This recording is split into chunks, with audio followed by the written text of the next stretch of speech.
이 차량의 컬러 같은 경우에는 쿼차이트 그레이 메탈릭이라는 컬러고요. 옵션가는 170만 원 정도였어요. 와우. 흔한 컬러가 싫은 사람들은 이 컬러 선택하면 이거 약간 좋아할 것 같아요. 밝으면서도 좀 어두운 컬러가 다 들어가 있네. 이제 또 밤에는 되게 어두운 블랙 같은 느낌도 들어요. 멋있다. 근데 이 차량 뒤에 내가 흔히 아는 포르쉐 그 빨간색 줄이 없네, 뒤쪽에.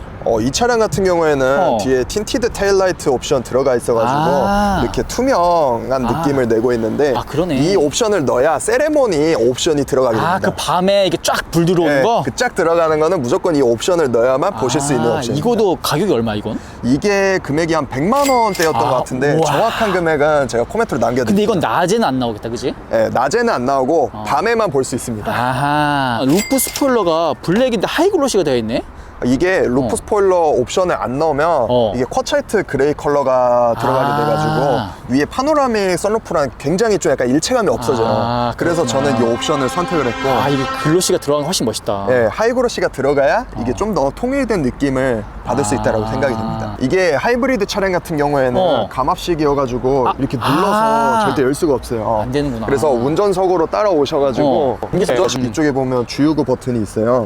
이걸 이렇게 딱 누르면 이거 열면 이제 익스클루시브 이 연료 캡이 들어가 있고요. 이거도 옵션이구나. 사실 이거는 차주만 아는 옵션이라서 저는 사실 비추천하는 옵션 중에 그리고 하나입니다. 주유소 직원분이랑 같이. 맞습니다. 외관에서 좀 가장 비싼 옵션이라고 할 수 있는 게 이 HD 매트릭스 아니야 이거? 맞습니다. 이 HD 매트릭스 같은 경우에는 틴티드 매트릭스랑 그냥 일반 매트릭스가 있는데 이거를 넣어야 이제 막 도로에 뭐 카페트처럼 이렇게 딱 빔 쏴주고 이게 한 500 얼마였던 것 같아요. 우와 씨. 이거 네 발이지 이게? 예, 이거를 넣어야 4발 헤드라이트가 들어가게 되고 이걸 안 넣으면 그 약간 페이스리프트 기존 버전 느낌의 헤드라이트가 들어가 있다고 보시면 됩니다. 확실히 4발이 간지나긴 한다. 무조건 이거는 필수로 선택하셔야 되는 옵션입니다. 이거.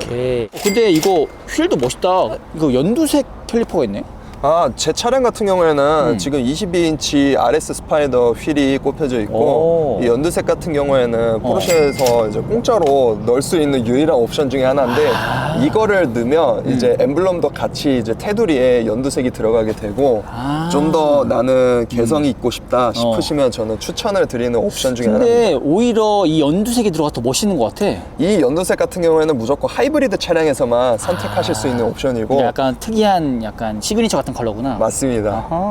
카이엔에서 필수 옵션이라고 생각되는 배기 옵션인데요. 근데 이게 스포츠백이랑 그냥 테일파이프 옵션이 있는데 제 차량은 스포츠 배기 시스템이 적용이 되어 있어요. 이게 팁 같은 경우에는 다크 브론즈가 들어가 있지만 사실 밖에서 봤을 때는 그냥 은색 같고 스포츠 배기 옵션을 사실 넣어야 되냐라고 물어보면 저는 사실 비추를 할 것 같아요. 왜? 왜냐면 사운드가 막 그렇게 좋지도 않고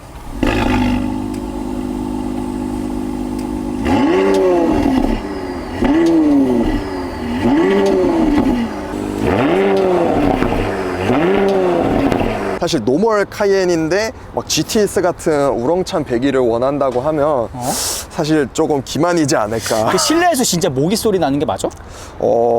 제가 생각했을 때는 정말 모기 소리가 나지만 이제 뭐 터널 같은 데서 들었을 때는 사실 되게 크다고는 하고 이제 뒷차 따라오시는 분들도 이 정도면 나쁘진 않은데 라는 코멘트가 있기는 합니다. 하지만 차주 입장에서는 굉장히 아쉬운 배기 사운드를 보여주고 있습니다. 거의 몇백만 원짜리인데 이게 외부에서만 들린다고 하면 좀 아쉬울 것 같긴 해. 이게 거의 400 얼마짜리 옵션인데 사실 싸제에서 튜닝을 하기에는 이제 보증 관련된 문제가 있기 때문에 하긴 그렇겠다. 그래서 순정으로 많이들 하시는 것 같아요.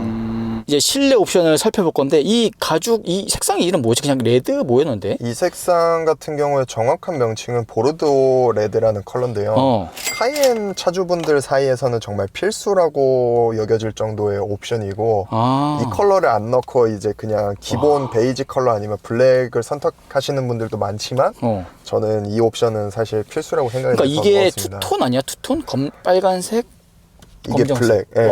근데 이게 투톤인데 좀 약간 요번 페이스리프트 되고 나서는 좀 약간 점박이 같다라고 다들 많이들 얘기들 하시더라고요. 이따가 볼 건데 뒤에도 약간 뒤에가 좀 아쉽다고 얘기가 많이 있었는데 맞아요. 이게 중간중간 검정색이 계속 섞여 있어가지고 완벽한 레드 컬러의 차량은 아니라고 말씀드릴 수 있을 것 같아요. 질감 장난 아니다. 좋다. 질감 나쁘지는 않은 것 같고요. 뭐 클럽 레더 패키지에 비교할 거는 아니지만 그래도 이 정도면 준수한 편인 것 같아요. 아니, 그러니까 냄새가 너무 좋아.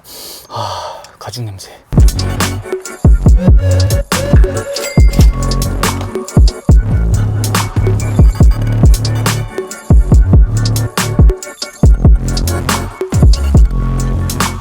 이게 제 차량 같은 경우에는 이 전동식 선블라인드 옵션이 들어가 있는데요.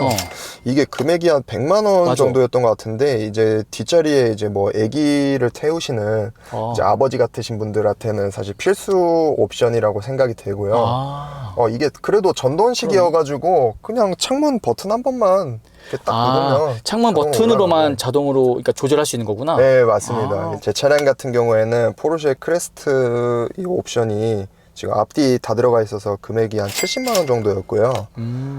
이게 동승자분들 탔을 때 뭐 셀카를 찍는다거나 할 때 굉장히 인기가 많은 옵션이라고 들었습니다. 그치. 근데 포르쉐를 산다면 사실 이 옵션은 필수고요. 만약에 터보 모델을 간다면 이 옵션이 굳이 필요가 없고 터보 로고가 들어가는 게 더 자세가 나옵니다.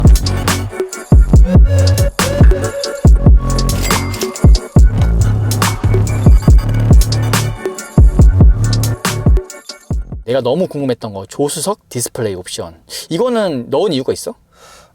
사실 제 차량은 이게 스탁차여가지고 옵션 선택에 대한 그런 권한은 없었지만 사실 저는 이 패신저 디스플레이가 솔직히 정말 필요가 없는 사람이에요. 근데 이제 뭐 옆에 동승하시는 분들이 탔을 때 좀 약간 멀미가 난다라는 말도 있었고 그래도 없는 것보다 있는 게 낫지 않나. 그치. 뭐 장거리 갈 때 옆에서 뭐 유튜브나 뉴스 같은 것도 볼 수 있고 이제 뭐 넷플릭스나 뭐 티빙 이런 거 연동해서 시청도 할 수 있으니까 좋은데 이게 운전석에서는 또 안 보여요. 우리 휴대폰 프라이버시 글라스처럼 안 보여? 네, 아예 안 보여. 그래서 사실 운전자 입장에서는 필요가 없는 옵션이고 그렇지. 조수석 위안, 조수석을 탑승하시는 분들한테는 최고의 옵션. 그러네. 네, GT 스티어링 제일 싼 거 40만 원짜리 옵션 들어가 있는데 사실 저는 뭐가 다른지는 잘 모르겠지만 뭐 지인분 말로는 뭐 스티어링 크기가 좀 작다고는 하고 뭐 가죽이 좀 더 좋은 게 들어갔다는 피셜이 있지만 그래도 어쨌든 뭐 GT 스티어링이니까 좀 약간 이런 나사 디테일도 있고 조금 더 디테일이 들어갔다고만 생각하면 되겠네. 맞습니다. 이 스티어링이 되게 운전할 때 쫀득쫀득하다라고 표현할 수 있을까요? 이게 또 핸들 보는 맛이 있어요.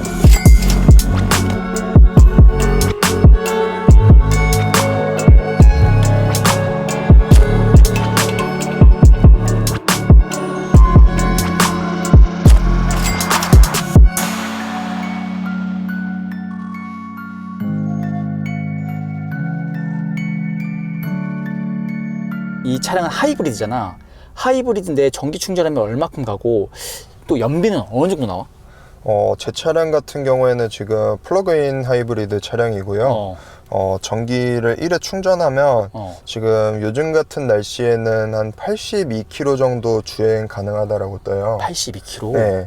근데 이 파워로 냅뒀을 때는 정말 순수 100% 전기로만 주행을 해서 실제로 80km 가까이도 탔었고 만약에 이제 하이브리드 오토 모드로 냅두면 이게 가솔린이랑 이제 왔다 갔다 하는데 장거리 갈 때는 하이브리드 오토를 쓰면 연비가 18, 19km는 그냥 나오는 것 같아요. 그러니까 효율적인 측면에서도 굉장히 좋은 차량이라고 저는 생각이 되고 또 이 하이브리드 차량은 또 아무래도 파워가 좀 더 높다 보니까 또 선택하는 요인 중에 하나가 될 것 같습니다.